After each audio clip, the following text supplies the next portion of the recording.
What's up mga ka-Taskor, it's your boy, Makarit again sa another video. Bakit nga ba mahalaga ang regular maintenance sa truck at bus? Tara, samahan nyo ako. Alam mo ba, ang regular maintenance ay nakakatulong para makiiwas sa aksidente at iwas sa malaking gastos. At alam mo ba, ang regular maintenance ay hindi lang gastos para sa inyong sasakyan. Ito rin ay investment. Una, nakakatulong ito para maiwasan ng biglang sira sa daan. Kapag maayos ang kondisyon ng sasakyan, mas kampante ang driver at mas tuloy-tuloy ang biyahe. Pangalawa, napapanatili nito ang kaligtasan ng lahat, driver, pasahero, at anumang meron sa kalsada.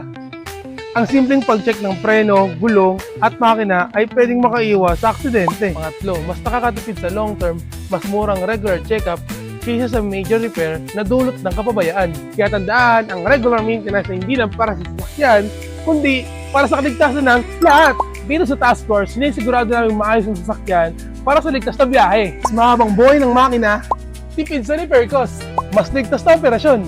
Ano na? Ano pang inaantay mo? Message us now or call us or visit Taskor today!